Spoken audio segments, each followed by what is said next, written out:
At Arizona State University, we're bringing world-class education from our globally acclaimed faculty to you. Ranked #1 in innovation for 10 consecutive years and #2 among public universities for employability, ASU isn't just ahead of the curve, it's creating new paths to success. Earn your degree from the nation's most innovative university. Online, that's a degree better. Explore more than 300 undergraduate, graduate, and certificate programs at asuonline.asu.edu. Follow the money. That's what I always say. You always follow the money. Yeah. This is Follow the Money with Mitch Moss and Paulie Howard on VSiN. Here we go. Welcome in. It is Follow the Money. This show is brought to you by DraftKings, Mitch Moss, Paulie Howard. We are live in downtown Las Vegas from the Circa Resort and Casino. Big 3-hour program lined up today.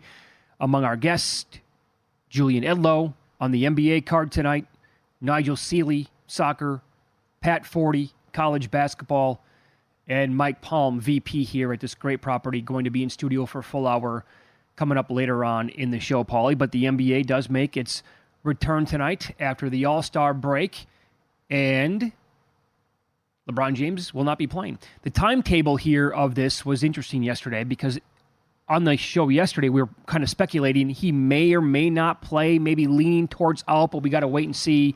And then later on in the afternoon, yesterday, news came out that he was not present Wednesday with an excused absence. His plan was to meet the team in San Francisco. That was per the Lakers. And then I want to say probably 10 minutes after that, Shams tweeted out, he's out, that's it. So yesterday when we were on the air, that number was Golden State 4.5. It's now 5.5. So at that point, when we were discussing the game, it's like, yeah, that's probably baked in a little bit, and clearly it was because LeBron would be worth more than 1 point to the number.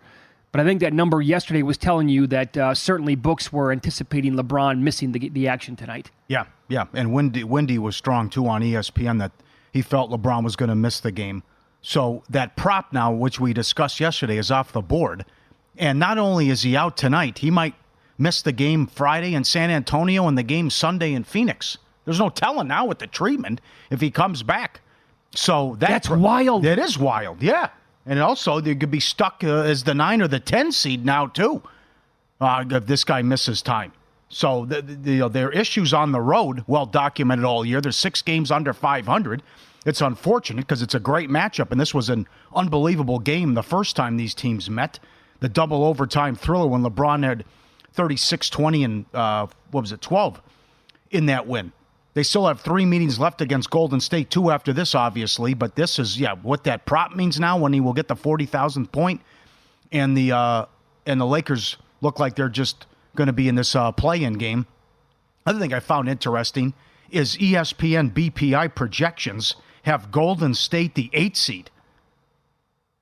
Because we love to play the schedule game here, but Golden State has won 8 of 10, and their schedule is so easy the rest of the way. That also spells doom for the Lakers. That the Lakers are going to have an uphill battle, and there's a good chance the Lakers are playing a win-or-go-home, win or the season's over with that 9-10 game based on the projections with the BPI, and I would have to agree with them in the fact that who knows, even Golden State could sneak into the 6th seed. Yeah. So when we ran down that prop, that was available at a couple of different sports books across the country yesterday. Yep. It was which game will LeBron score point number 40,000 in the regular season during his career? And we ran down the whole schedule, pointed out how many back-to-backs there were. This week is not easy, regardless if he's going to be playing or not playing, like he's not going to be playing tonight. But a back-to-back today and tomorrow, then a game again on Sunday against the Suns. Certainly not an easy way for the Lakers to begin this post-All-Star break run here. And I was able to grab plus 750. That's the best number I could find. I think you said that it was 10-1 maybe at DraftKings, but I was able to get down at plus 750. He'll break it during that Kings game, which is on March 11th or later. Yeah, good bet. Mm-hmm. And that was just basically speculating that he was going to maybe be out tonight or miss, right, one of these games tonight or tomorrow night. Now, we've talked about this many times. You're paying a tax. Maybe it's too high now because it always seems when a superstar is out that the team rallies. Maybe it's the opponent takes them lightly. I think so, yeah. And so that's still a lot of points. But, this is an 8-2 run for Golden State, and it should be 9-1. Well, we were on vacation They blew a 14-point fourth quarter lead at home to the Clippers, and Kawhi didn't play. That's right. I mean, you turn your head, you look up, what happened? And the Clippers have the lead, and they came back to win that game. So the great performance to close the All-Star break in Utah as well when Clay went off. So at least there's hope here for the Warriors that they've started to turn this around, and then the Kuminga futures as well. But I just don't understand how you have LeBron James and Anthony Davis in your 17th in offensive efficiency. I don't get it. You can point the finger at the others and some of the moves they made, and Hachimura's played well the last couple games, but this team should not be 17th in offensive efficiency. No way, no how. And that's why they're going to be relegated in that 7, 8, 9, or 10 seed spot. I mean, I'm looking at all the teams right now on the standings ahead of Golden State and the Lakers. There isn't a single piece of chopped liver ahead of them. All those teams are legit. Yeah. Right? And imagine when, like tonight, Sabonis, he's doubtful the latest that I've seen in this Kings game against the Spurs. So we'll keep an eye on that. Like, are the Mavericks ever going to be at full strength this season? Are they ever going to get to that point? Mm-hmm. Same thing with the Pelicans. Right. And we're seeing it already tonight again with the Suns. Bradley Beal questionable at best to get in their game against the Mavericks. So if these teams could ever get to full strength, right, good luck to the Lakers and the Warriors. Yeah, well, that's the other thing, too, about the schedule game, which we touched on yesterday. But Phoenix, most difficult schedule the rest of the way. I think they could slide. Sure they could. That's my candidate for a team that could come back a little bit here. Yeah, I'd love to see Phoenix and Dallas in the play-in game. Dallas is playing well, but still they have defensive issues, and they've won 6 in a row, but you have to consider the opponents, who they've gone against. And again, the BPI projects Lakers 9, Sacramento 10, because Sacramento's got a brutal schedule the rest of the way. And it's hard to get a read on the Kings, who lost at home to Detroit and then bounced back and blew out Denver 2 nights later. So they're just projections, but based on the schedule and the numbers, they're saying Golden State the 8, the Lakers the 9, Sacramento the 10. They give Minnesota a 64% chance to get the 1 seed. Oh, that's strong. And the Clippers a 40% chance to get the 2. Denver, 44% to get the 4 seed now. That's big. I'd love to see that, how that plays out. I think it's Where do they have OKC? 40% chance to get the 3 seed. But they have the easiest schedule out of all those teams, right? They do. So we're in love with the Clippers, and rightfully so, but they have a tough schedule as well. And then you never know with load management if someone tweaks an ankle, what have you. But that's just going to be wild to see how this plays out in the West. But it's great to have it back, and it's also a dynamite card as well. Oh, it's a terrific card tonight. Now, the other thing, too, the Knicks got some bad news. I mean, the Randall injury was supposed to be 2 to 3 weeks. This is 3 weeks now. Yep. So they don't think he has to have surgery, but maybe he's not back till April. OG's out till the middle of March. That's no good. Robinson's back in March. You do get Hartenstein and DiVincenzo back. Yeah, they're both on track to play tonight. How many beats can you take here? Because this team was going to be a force to be reckoned with if healthy. But now you don't know about Randall, and you still got to wait a couple weeks on OG, so I guess you can kiss the 2 seed goodbye. Well, and here's the problem with that, though, too. Like, how much time are these guys going to, once they get back, sure. right? How much time are they going to have to play with each other before the playoffs start? Yep. Not a lot. It's going to be like, okay, guys, throw the basketball out there. Let's see if we can make it work. Well, that'll be okay. They were playing well before all these injuries. It's just... That dislocated shoulder's not his shooting shoulder, but that's a pain tolerance thing as well. Is. And if someone bumps you hard, I guess the damage that could do. But their fingers crossed he doesn't need surgery, but who knows when he's coming back. Now, I believe I saw the opener last night. The Knicks were -1, but because of all this news now, that has flipped, and the Sixers are now favored at home. But Hard to get a read on them, too. The Sixers team, the way that they're trending, too, it's kind of stay away from me. Right, and they were not playing good ball. There were some ugly losses, but then they went to Cleveland and won as a 10-point dog before the All-Star break.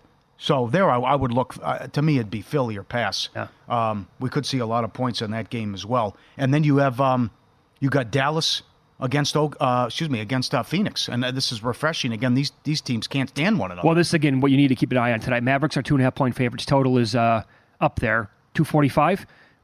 So Booker and Luka, they absolutely hate each other. Booker's last game against Dallas, he had 46. He was 17 of 23 from the floor. That was the catalyst for a 3-game stretch where Booker scored 46, 62, and then 44 in back-to-back games. Crazy. Luka on Christmas against the Suns, he had 50 and 15 assists. He was 15 of 25 from the floor, and he had 8 threes. In the game that Booker had 46, Luka had 34, 8, and 9. So I know it's chalky, but we've said this going all the way back to that Christmas card. This is all about, to me, like Luka and Booker props whenever they play. Yeah. They're going to be juiced to the gills, but something to consider. And we get to see Gordon Hayward make his debut with OKC. Thunder Lane 2 totaled now. This was actually the opener, I think, 2 days ago, was 239.5 in this game. That's down to 236.5 now tonight. This is a really good game. It is. Yeah. Short line, though, too. But the Clippers' power rating is so high. This is a tough one. Cause for concern with how the Clippers played against Minnesota? I mean, in that particular matchup is what I'm saying. The T-Wolves frustrated them and ran them out of their own building. I would say that's what we talked about yesterday, how difficult it is sometimes to figure out Minnesota. They might lose on a Tuesday night at home to Charlotte. Right. But comes down to matchups. And then they blow out the best teams. Look at that. I mean, they beat the Celtics at home in overtime the first time they played. And then they went and they had that impossible return match to Boston on a back-to-back when their flight didn't get there till the afternoon. And the T-Wolves probably should have won that game as well. Like, against the best teams in the league, they're phenomenal. But I wouldn't say, no, I mean, I want to still let the Clippers play a bunch of games together, right, when they're all out there on the court at the same time. Yeah. By the way, under the radar tonight, Magic at Cavaliers. Yeah, I think that's too many points as well. Could be. Little concerned with how the Cavs played going into the break. They were so hot. They had won 17 of 18. As I mentioned, they lost at home as a 10-point favorite to Philly and then had to life and death to beat the Bulls the next game. Yeah. And they were laying 10 points in that game.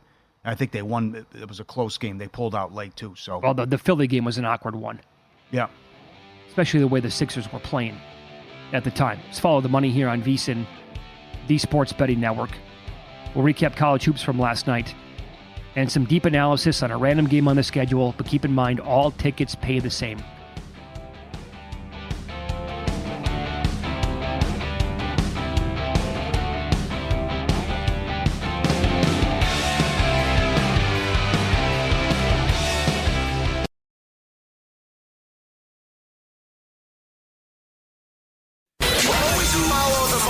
That's what I always say. You always follow the money. Yeah. This is Follow the Money with Mitch Moss and Paulie Howard on VSiN.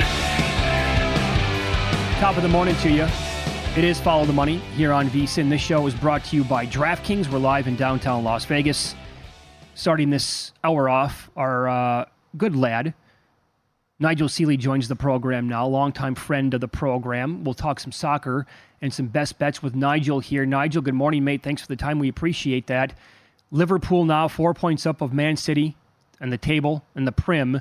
Man City had that draw with Chelsea last weekend. Looking ahead to this weekend's match, they get Bournemouth. What do you want to do with City here in this spot as they have 56 points and Liverpool has 60? Yeah, good afternoon to you, or good morning to you guys. Yep. Yeah, lovely to be back. I think it's a real interesting title race we have in their hands over here in England. We haven't had it for many years. Liverpool had a big win last night. Liverpool decimated by injuries. They've got 11 players out injured at the moment, key players as well. So to get that win was a big, important win. They have a week off this week because it's the Cup over in final in England. They have Chelsea in the Cup finals. They have the weekend off. So it's up to the other teams to really make a statement and try to get back into winning ways. Man City play Bournemouth this weekend. I think the Premier League this season could come down to goal differential. It's going to be that close here. So Man City have got to really do a number on a couple of teams coming up. And I think Bournemouth this weekend could be that team that they could struggle, they could really do a number on. 20 times in the history these two sides have played, Bournemouth has never beaten Manchester City in their history. Never, ever beaten them. 18 wins for Manchester City, 2 for Bournemouth. If you look at the last 3 seasons, early on in the season, Man City went at home against Bournemouth, won 6-1. Last season, they went to Bournemouth and won 4-1, and at the Etihad, they won 4-0. So in the last 3 matches these two sides have played in the Premier League, the aggregate score is 14 goals to Manchester City and 2 goals to Bournemouth. There's a lot of reasons why I like Man City here. If you look at their goal XG, their data in their last 2 matches, they should have scored 2.46 goals against Brentford in midweek, only won 1-0. So they were creating chances, and not putting the ball in the back of the net, which is really unusual for Manchester City when you consider what attacking flair they have. Haaland had a day to forget against Chelsea in the 1-1 draw, but they still created 3 clear goal-scoring chances that Haaland should have scored. So they are creating the chances. They just had off days.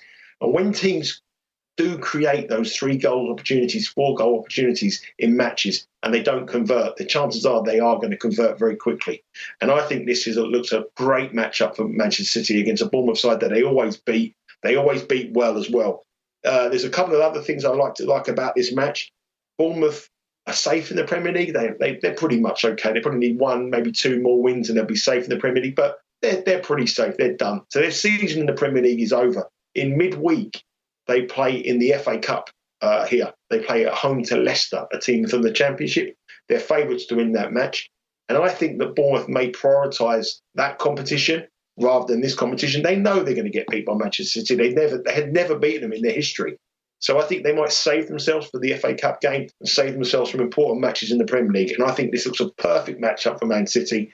And I think they'll cover the 1.5 goal handicap very easily. And what that means, if you're new to soccer betting, is Man City have to win by 2 goals or more, a bigger margin than 2 goals. And you can get plus money on that. I saw plus 105. Some firms are plus 102. I think that will start minus money when Bournemouth come to the pitch. Bournemouth will try to play football against Manchester City. It's the worst thing you can do. If you start playing them at their own game, they're going to tear you apart. And I think Man City win by a very, very comfortable margin on Saturday. All right, how about Monday, Brentford against West Ham? Well, this is an interesting one for me because both of these sides are in pretty shocking form. I mean, Brentford have only won 2 out of 14, and West Ham haven't won in 8. So these are 2 sides that are really, really, really in poor form. Brentford need for the points is a lot more than West Ham. Brentford are involved in a relegation battle. They probably they do need the points more than West Ham. West Ham are safe. But West Ham are in turmoil at the moment. Their last performance was a 6-0 home defeat against Arsenal. All the supporters left at half-time. They've no wins in 5. They haven't scored in 3 games. And West Ham look aside. There's always teams in the Premier League when you get to around about spring, sort of February, sort of March time, who have got nothing to play for. They're safe from relegation. They can't get into the Champions League. They can't get into Europe, and their form dips. And West Ham look like that kind of team at the moment. If you look at Brentford, I know they've had some bad run of form, but they've lost their last 4 matches, their last 4 defeats. They've come to Manchester City twice, Liverpool and Tottenham, at Tottenham. So they haven't been beaten by teams in or around them. They've got a good record against teams in or around them. And there's a couple of other reasons why I like this. This is a London derby. So both these sides are situated in London. Brentford is West London, and West London, sorry. And West Ham is East London. So it's a London derby. And Brentford, prior to the match against Arsenal this season, went 14 matches in London derbies where they weren't beaten. They didn't lose. They drew a lot of them, but they didn't lose. And since they've returned to the Premier League, in 5 matches, they've beaten West Ham home and away every single time they played in the Premier League. They've got Ivan Toney back, their striker. They've got a good manager. And I think that they're a side that need the points. I just don't think West Ham win this game. It wouldn't surprise me to be a draw, but I want to fade West Ham in some capacity. And I think the best way to do that is to bet Brentford on the draw no bet market, which is around about even money. Minus 102 is the best I saw. But I think getting with Brentford in a match, historically, they have a very good record in, is the way to go against West Ham. All right. Follow the money, Paulie and Mitch VSiN, the Sports Betting Network. Nigel Seeley, our guest, at Seeley_Nigel on X. How about a future now? It's a great race in League 2. Stockport has 62 points, Mansfield Town 60, and Wrexham 59. They have a match in hand. What do you think of Wrexham here, 3-1 to win the table after a slow start? Well, I mean, I've been on this show all season, and I sort of said that at the beginning of the campaign, I wanted to fade Wrexham. You know, they're the big story, the American owners, and everyone knows all about them, the documentary they have about the club. Yep. And I always thought they were being priced up a little bit on the low side because they knew that money would be behind them. I always said when they got their players back and we got down to the stretch, they'd come strong because they've got the best squad, they had the most money, they had the biggest squad, and they have the best home fan base. There's no doubt about it in this level of football. So now that they're within touching distance, after sort of an indifferent start to the campaign, dropping points, I think now's the time that the cream will rise to the top, and I think they'll really go on a run. Stockport are showing signs of nerves. I mean, they haven't won in their last 3 matches. Mansfield, I saw firsthand a couple of weeks. wasn't really impressed with Mansfield. I didn't think they were that good. But they've gone on some big wins. They won 9-2 a couple of weeks ago, but they got beat their last game. But Wrexham, I think now at 3-1 is the time to bet them to win League Two. If you can get on with your book, I'd bet them now. And one of the chief reason I like them is that their home form is absolutely the best in the division. I mean, they've got the best record at home. I think they've won 12 of their 14 matches. So they've got a really, really good home record. And they've got to play both of the teams at the top at home. They've got to play Mansfield at home, and they've got to play Stockport at home. They played Stockport on the final day of the season at home, which would be an incredible atmosphere. But I think because they're at home, they've already gone to those places. They've already played them. Their fixture list is a lot easier. And I think the nerves are showing. And I think now with injuries, lots of games coming thick and fast, especially around Easter time, you see lots of soccer matches. And this is where the teams with the biggest squads at this level, League Two and League One, really, really shine. And I think Wrexham at 3-1 here is the time to bet them. I'm quite confident on that. I really do. I think they were the best team. They were the favourites at the start of the season. But now that they're in touching distance, 3 points to go, and a win takes them level with Stockport with the game in hand. And with the fact they play them both at home, I think we should bet Wrexham now to win this division. How about a side, League Two Saturday, Bradford City? Yeah, I'm going to go with Bradford. They're against Barrow. I mean, the reason I like this bet is because Barrow have been massively overachieving this season. Barrow were one of the favourites to sort of mid-table relegation battle. Bradford, one of the teams that everyone expected to do well. It never really worked out that season. When you look at the league table, you look at sixth, Barrow in 6th and Bradford are in 13th, and you think, why am I betting them? Well, there's only 3 points separating the teams from 7th and 16th, the final playoff spot. It's incredible in League Two. Anybody can beat anybody. Barrow have lost their last 3, and they're sort of reverting back to where their mean was, where they're expected to do. Last weekend, they got beat 5-3 at Salford, which is a really, really bad performance. And Bradford have won their last 3 in the league. They beat Wrexham at Wrexham 1-0. There were only 2 teams that beat Wrexham. Bradford were one of the teams. They've got the best 2 goal scorers in the division in Bradford, and they haven't conceded in their last 5. So they've kept clean sheets of shutouts in their last 5 matches. So Bradford have always been a side that have been underachieving, but now they're showing their form. And Barrow overachieving and now going back to the mean. And I think that Bradford here to beat Barrow is a great price. Plus 190 you can get on Bradford to win it. And if they win, they're only like literally 2 points behind Barrow, and the race for the playoffs is incredible in that division. So it is a league where anybody can beat anybody on any given day. And since January, at that lower level, a lot of players have gone, a lot of players are on loan, a lot of players have left. So the team that you saw in September and October doesn't really look at the same as the team that starts now. A lot of people look at league form. A lot of people look at recent results. They haven't won in 7. They haven't lost in 12. That's irrelevant in League Two because they turn over about 40, 50 players a season because they're on loan. They get rid of their best players in January, have to get another 6 of new players in. So on where we are now, Bradford are a much better side than Barrow. The league table does lie on some occasions, and on this occasion I think it's telling porcupines. But Bradford for me, plus 190 on the money line to beat Barrow's the bet. That was awesome stuff, my man. As always, you can follow Nigel on X. He's at silly_Nigel. Thank you, pal. We appreciate it. Best of luck this week. Yeah, no problem, guys. Thanks for having me on. Have a good week. Yep. You too. Thanks. So as he was chatting, I was able to find shop around as always, right? The price on Man City laying a goal and a half is plus 105 at one book. It's minus 130 at another. That's a huge difference. Yeah. They were $1.70 not that long ago, but then the Chelsea debacle. So we'll see if Liverpool can do it for Klopp on the way out, but that could be a tough, and then they play March 10th. All right. That could decide it. You could be right, though. It could be goal differential, too.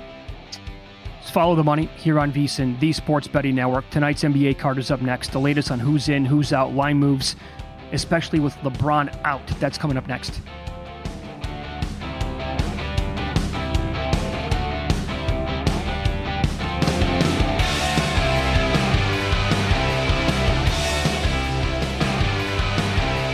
Welcome back. We're live downtown Las Vegas, Circa Resort and Casino. Mitch Moss, Paulie Howard. Pat Forty has been one of the very best at covering college basketball and college football for many, many years.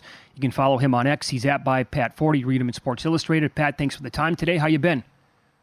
Hey, doing well, guys. How about y'all? Yeah, doing well, Good, sir. doing well. So this kind of escalated quickly, huh? In college football, you don't even have 2 seconds to enjoy the idea of going to 12 teams.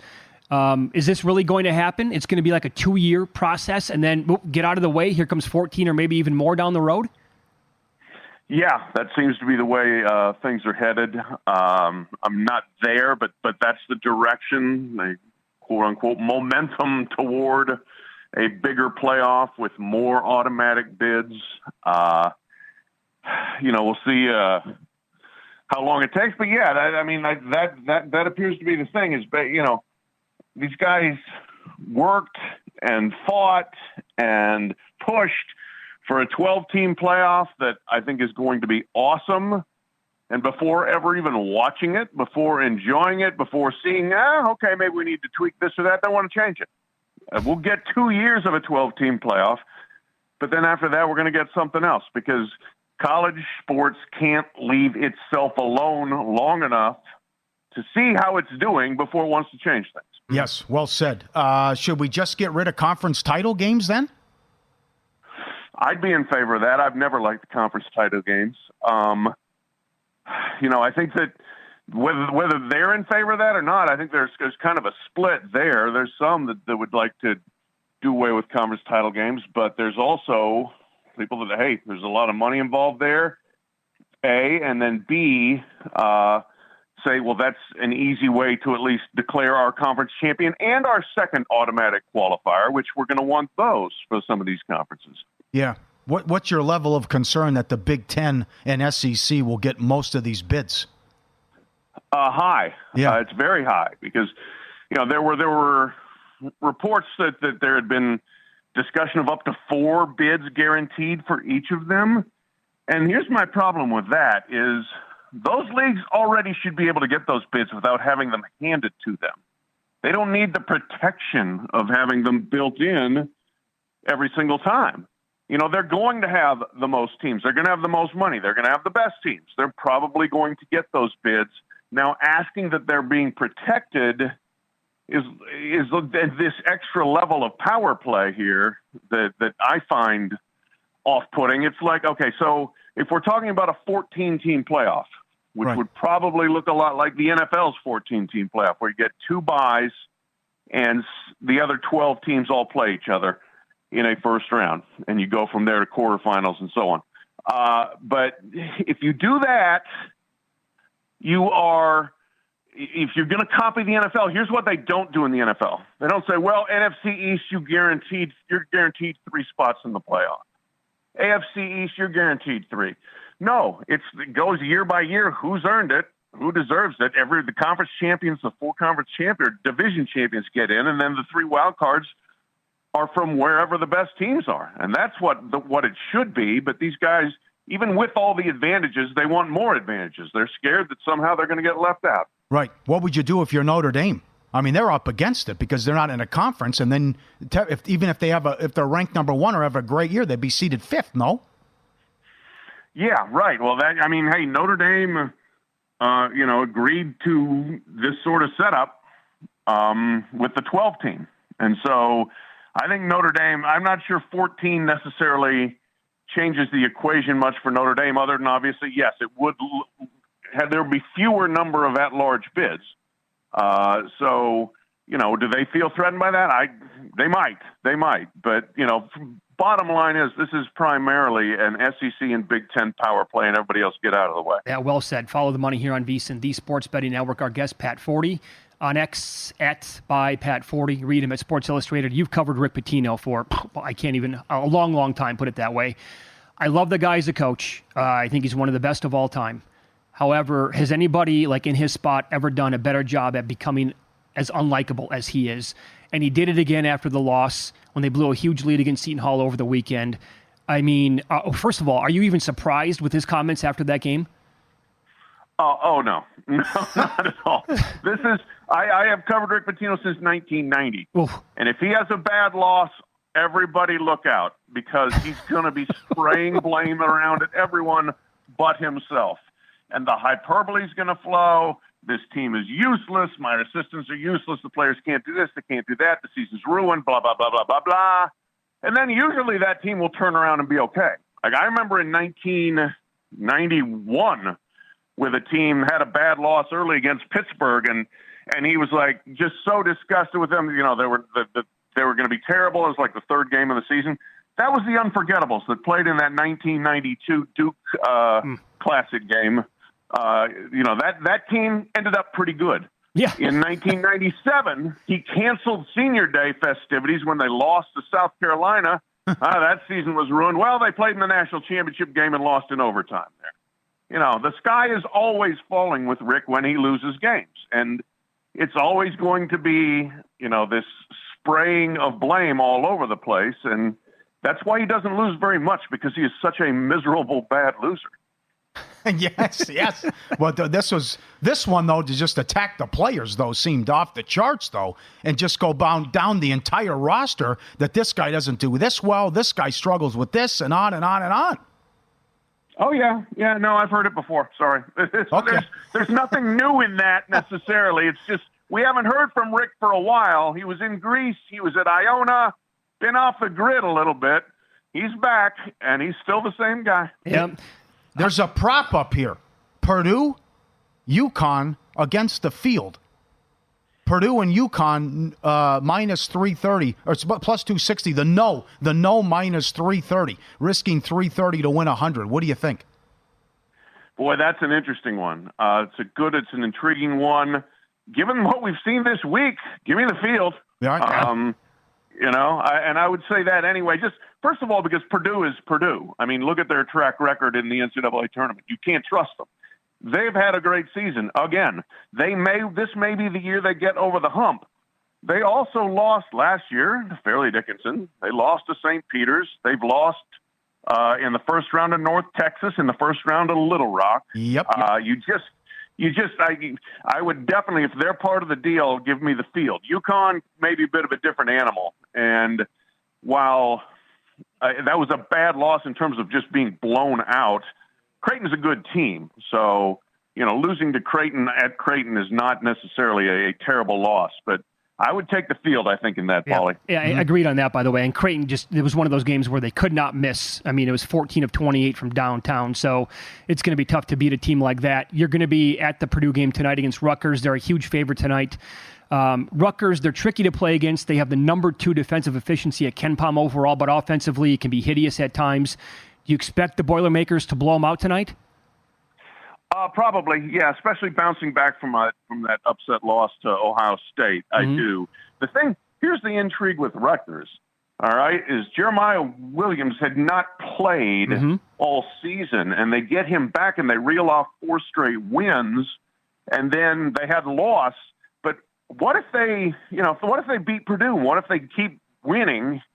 How do you evaluate them if you're the committee? Right now, they're not an NCAA tournament team, but they can also say, we didn't have our team until February. Now, judge us by what we're going to be in February and March, and that may be totally different. So Rutgers has a little bit of intrigue for me. Could have an intriguing case there. A game coming up on Saturday at Pitino's former team.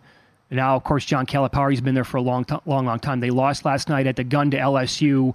This team's looking at maybe 8 conference losses, not an easy schedule the rest of the way. I don't know. Are they going to land on like the 7th seed overall? How many points would you need to bet the under in Alabama, Kentucky? If I told you it's going to open up 175, is that too many, or would you still go over that?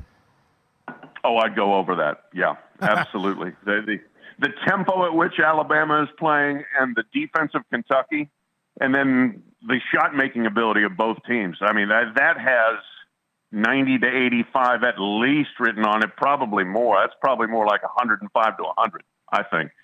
That should be a lot of fun to watch. Alabama, it's interesting. They've, under Nate Oates, this has been the style. Play super fast, all threes and dunks, go, go, go. And this year they're maybe even more extreme than the past. They've taken it up another notch. And so we're going to see, can you win a national title playing that way? He hasn't had great NCAA tournament success, a couple notable flameouts, but they have embraced the style and doubled down on it, that's for sure. Very true. You can follow Pat on X. He's at ByPat40. Read him at Sports Illustrated. Does a great job covering college football and college basketball. Has for many, many years. Pat, great to talk to you as always. Thanks for the time. Hey, you too, guys. Thank you. Thank you, sir. I'm with him, too. If that opens up 175 for the game on Saturday, I'm still going over. I think it might open higher than that, actually. All right. I'm also with them. We're not even going to enjoy the 12. We're talking 14, 16. Yep. And they fought the playoff, the idea of a playoff for decades. NFL draft props coming up next. Odds for teams drafting McCarthy, Daniels, Penix, and Marvin Harrison.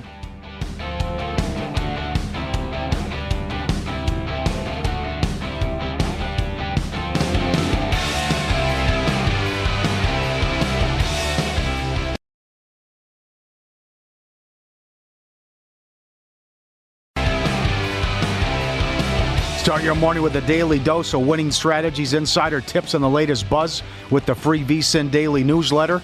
Today, Bill 80 sends out Tooley's takes on the NBA second half. Get expert analysis, latest odds straight to your inbox, absolutely free. VSiN.com/newsletter to subscribe. Here we go.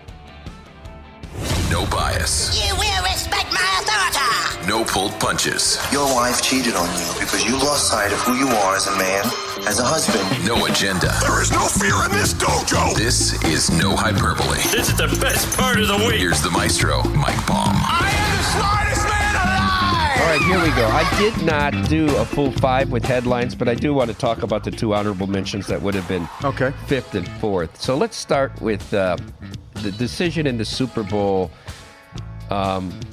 to take the ball first by Shanahan. Here's the math. The defense was tired. I get it. But here's why I think it was wrong. Are you telling me that they've done no advanced scouting to know that every practice since August, Andy Reid's been saying we're going to go for 2 if we get the ball second in overtime? Combine that with the fact that you now give them 4 downs because they're going second. I think the tired defense is worth taking the chance. You can, even if you score a touchdown in that spot, if they get in, they're the favorite, and they're going to go for 2. Reed's not playing another possession, so I think that's why it was wrong. Well, the whole thing, third possession, never was going to be a third possession. No. Correct. Good point. Yeah. Kansas City never was going to be. Could have been one. Could have fallen 1 for us if that would. God. Anyhow, then 4 would be Patino. I mean, let's not forget that this guy did the whole Coach Prime thing when he went there. He sent everybody out. He cleared out their whole roster and brought in all his own people. Then he says these guys are awful. They're all his people. Yeah. He brought in everything. He didn't inherit this team.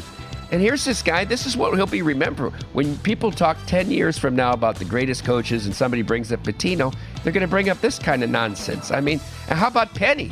MF and his team after that. I mean, this is ridiculous. There's zero decorum or respect. All right, let's go to number 3. Let's talk about an F for effort. Well, Adam Silver, you did it again.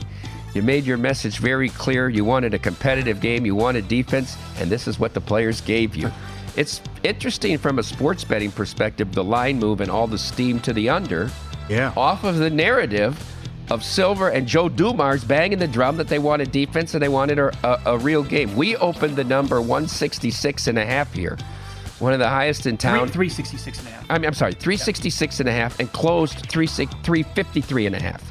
So it moved 13 points, and I mean, the under had no shot, whatever number you wanted to. I mean, the game was going to be 400 the whole way.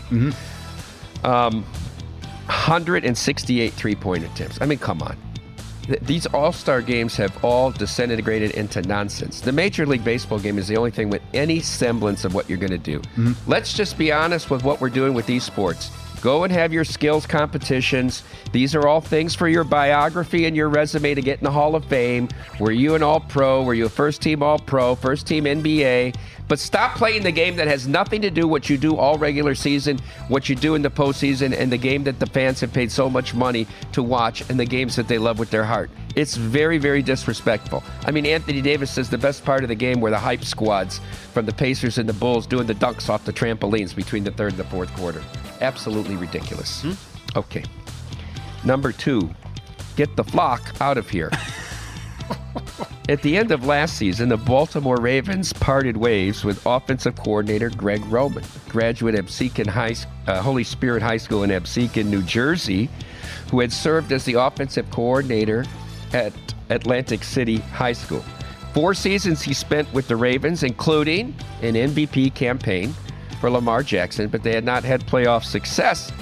And John Harbaugh and the Baltimore Ravens organization said Greg Roman was just too run-happy.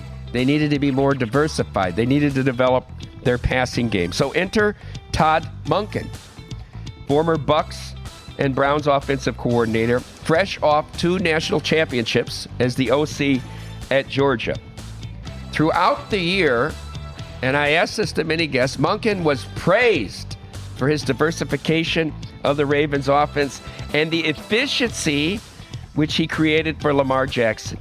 Lamar wins his second MVP title, and through a very physical style of play on both the offensive and defensive side of the ball, the Ravens rolled to a 13-4 record and the number 1 seed in the AFC. After dispatching the upstart Houston Texans in the divisional rounds, the Ravens hosted reigning Super Bowl champion Kansas City Chiefs, who were making their 6th consecutive AFC Championship game appearance. Despite averaging over 5 yards per carry, the Ravens, who led the NFL in rushing during the regular season, only carried the ball 16 times in the entire game. They trailed 17-7 at half and acted as if the score was 27-7, totally abandoning their running game. They lost the turnover battle 3-0. They lost the time of possession battle to the Kansas City Chiefs 38-27. And another disappointing exit for your MVP Lamar Jackson and the Ravens. And oh, by the way, run-happy offensive coordinator Greg Roman, he just got hired by John Harbaugh's brother, Jim. He will now be the OC for the Los Angeles Chargers and Justin Herbert. Remember who you are. Finally, we close with number 1 this week, the hate for Kate. What an amazing story Caitlin Clark has been. The Iowa guard carried her team to an unprecedented run to the national title game this year before succumbing to LSU, and last Thursday poured in 49 against Michigan to set the all-time NCAA women's basketball scoring record, passing Kelsey Plum, 2-time WNBA champ for our own Las Vegas Aces. The effect that Caitlin Clark has had on her game, in my mind, is unrivaled to anyone that we've seen in the last 50 years outside of Tiger Woods. I think that's a very real comparison, that nobody has lifted their sport more. Mitch and Paul, we have women's college basketball games on prime time on network TV, drawing 1.5 and 2 million viewers. In 2 weeks in Minneapolis, the Big Ten's women tournament is almost already sold out. I saw all that. rounds. Yep. They're not even going to be playing in the first rounds, Iowa. And the tickets for the championship game, which are sold out, are going for over $200 on the secondary market. Courtside seats in Iowa City on Thursday when she set the record, 10,000. Okay? This girl has transformed and lifted the game of women's basketball. So why are people dropping from out of the clouds to try to cast shade on this young lady? It's totally incredible. Cheryl Swoops, remember, became the first professional women's basketball player joining the WNBA, started Texas Tech, and was a 3-time WNBA MVP, said, well, the record is tainted because she played an extra year. She didn't. This is her 4th year. She does have a COVID eligibility if she wants to play at Iowa again next year. The thought is she'll obviously be the number 1 pick in the WNBA draft and go to the Indiana team that has Aaliyah Boston, who they beat in the semifinals, South Carolina last year. She's making several million a year in NIL deals. Did you see Fanatics just announced she's now the number 1 merchandise person of all time for them? Wow. Of NIL, passing Shedeur Sanders, especially with this Nike "You Break It, You Own It" t-shirt. So there's Swoops. She later came out and said, I'm sorry, I made a mistake. She actually set the record in like 11 less games than Plum because she did have a COVID shortened season in there, right? So incredible. How about Kim Mulkey, national championship coach at Baylor and at LSU, who beat Iowa in the final last year? In her press conferences going on about, we've got girls attempting 40 field goals a game. We don't play that way. She averages 21 field goal attempts per game. 40 per game. Totally untrue. And then Dawn Staley, who has actually brought the South Carolina program now to the top of college basketball. It was Tennessee, UConn surpassed Tennessee, and now South Carolina is the number 1 team. Dawn Staley, Caitlin Clark hits a 3 at the buzzer to win a game, and Dawn Staley says, well, she's got to give a lot of credit to that referee that called the loose ball foul so they could hit the 2 free throws to put him in that position. She's commenting on a game 1,800 miles away on an official's call on it. Everything is done to discredit this girl. And I know there was criticism because she did the Don Cena thing and it's too braggadocious and Angel Clark and all that. But all this young woman from Iowa who went to Dowling Catholic High School in West Des Moines has done is lift this entire sport. If you'd have told me there'd be 2 million people watching a women's college basketball game, I would have said you're crazy. What can she do for the WNBA now, right? We talk about the WNBA, but when the TV ratings are down, they draw 5,000 or 6,000 people. Could she put this league on their shoulders? Let's embrace what this young woman has done and stop throwing shade. And that's no hyperbole. Mike, I'm watching the Kentucky LSU game last night. Dave Pasch and Jay Williams did 10 minutes during the game. Jay Williams says she's not great. Not great. It doesn't have a title yet. Good. Not great. Nice qualifications. Pete Maravich didn't win a title. By the way, she's less than 100 points from breaking his record. Oh, and by the way, if she just completes this year and goes to the WNBA, she's either going to finish 5th or 4th all-time in assists in NCAA women's basketball history. For what it's worth, more games are on the betting board now than ever in women's college basketball. Yep. Tyler Shoemaker here at VSiN has had an awesome year. Yep. He writes about it every single day at vsin.com, betting women's college hoops. Up next, In Pocket plays what we're betting tonight and a huge slate that Mike really likes in the NHL.